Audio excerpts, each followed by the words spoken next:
Hey guys, Christian from Imperial Workshop, and today we're going to be showing you how to disassemble and reassemble the Atlas hilt. Let's get into it. Okay, let's start by taking the handle off of the hilt. All you have to do is unscrew it. Once you got that off, we're going to move to the back of the hilt and unscrew both of the screws located behind the button.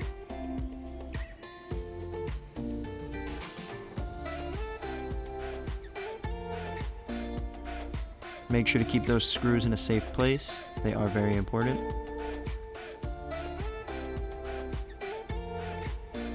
Okay, now that we have the screws off, we're going to push in on the button. Make sure that the button is fully pushed in, otherwise the hilt will get caught on it and it will prevent you from taking it apart. And now your Atlas is fully taken apart. Okay, let's go ahead and put your hilt back together. We're going to start by grabbing the top of the hilt, sliding it on, and going to the back of the hilt.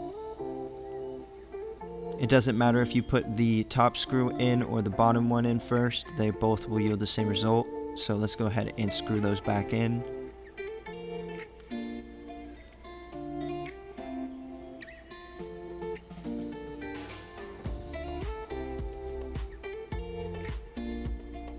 Make sure to be a little cautious when screwing that top screw in, just to not over tighten it, as it could damage the board if you tighten it too much. You just have to tighten it until your button is sitting secure and your charge port is aligned.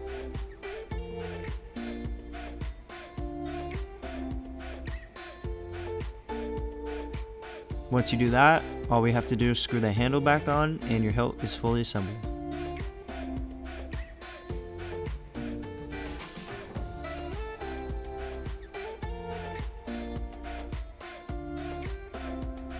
Thanks for watching this video. If you need any further assistance or run into any complications, please reach out to the email linked in the video's description. See you in the next one.